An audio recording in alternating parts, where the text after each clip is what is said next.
अस्सलाम वालेकुम दोस्तों, मेरा नाम दानियाल अहमद है। आज हम बात करते हैं स्टॉक स्प्लिट क्या होता है और कंपनी इसे क्यों इशू करती है। तो आइए चलकर वीडियो को देखते हैं।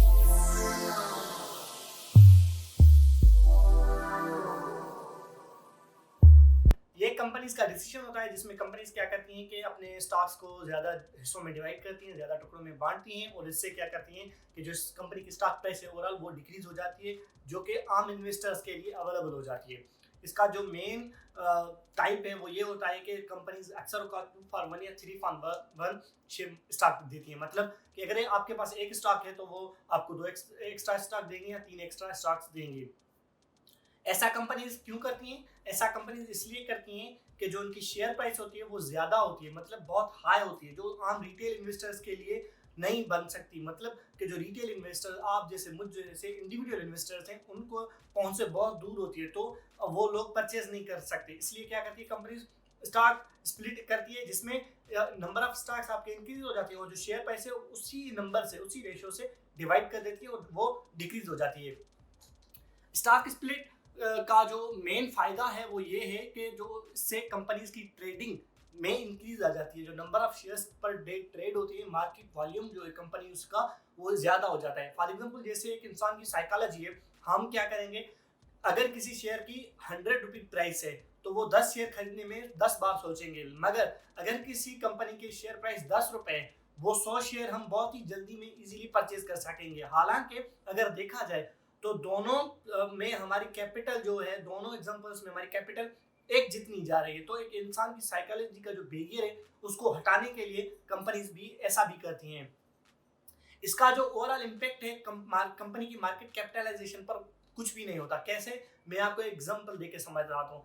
अगर फॉर एग्जांपल XYZ एक कंपनी है, उसका जो नंबर ऑफ शेयर्स है मार्केट में ट्रेड कर रहे हैं वो 20 मिलियन है और उस शेयर की जो पर शेयर प्राइस है वो 100 रुपीज है, तो इसकी मार्केट कैपिटलाइजेशन कितनी हो जाएगी? हम 20 मिलियन को 100 से डिवाइड मल्टीप्लाई करेंगे तो 2 बिलियन हो गई। अब 2 बिलियन इसकी एक प्राइस हो गई। अब कंपनी क्या करती है, 2 फॉर 1 इसकी स्टॉक स्प्लिट अनाउंस करती है। मतलब अगर आपके पास एक स्टॉक है तो दो एक्स्ट्रा स्टॉक्स आपको कंपनी दे देगी। अब मार्केट में जो कंपनी के नंबर ऑफ शेयर्स हो गए वो 40 मिलियन हो गए। कैसे? 20 मिलियन को हम 2 से मल्टीप्लाई करेंगे तो 40 मिलियन हो गए। और जो कंपनी की पर शेयर प्राइस है, पहले 100 रुपीज थी, अब वो क्या हो गई? 50 रुपए हो गई। कैसे? 100 को हम 2 से डिवाइड करेंगे।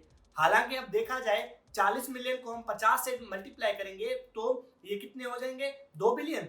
ओवरऑल कंपनी की मार्केट कैपिटलाइजेशन एक जितनी हुई, लेकिन अब कंपनी का जो मेन बेनिफिट कंपनी को होगा वो रिटेल इन्वेस्टर्स या आम इंडिविजुअल इन्वेस्टर्स हैं उनका पार्टिसिपेशन होगा।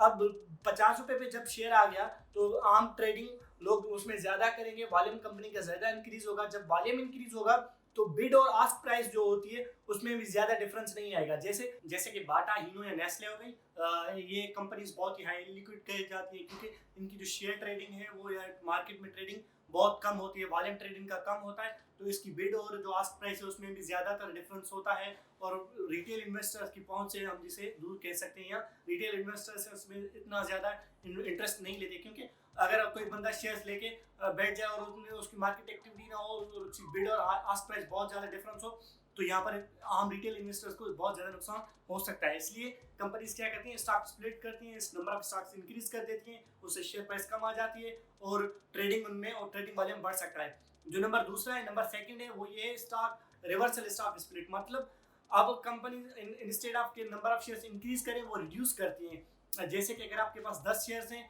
तो वो क्या कर देंगे, 5 कर देंगे, 2 से डिवाइड कर देंगे, मतलब 5 शेयर्स बायबैक कर लेंगे, वापस ले लेंगे।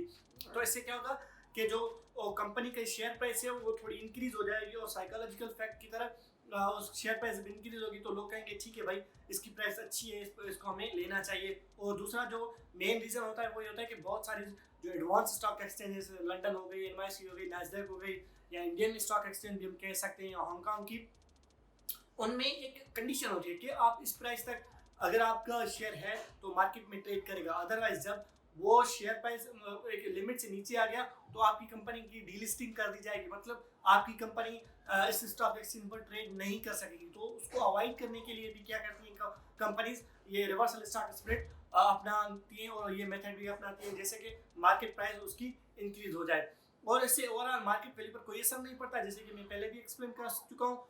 लेकिन इससे क्या होगा कि ट्रेडिंग कंपनी उसकी बहाल हो जाएगी और ट्रेडिंग वो कंपनी करती रहेगी। अगर आपको ये मेरा वीडियो अच्छा लगा है तो प्लीज़ मेरे चैनल को सब्सक्राइब कर दें, लाइक का बटन भी दबा दें। आज के लिए इतना काफ़ी है, मिलते हैं नेक्स्ट वीडियो में, तब तक के लिए अल्लाह।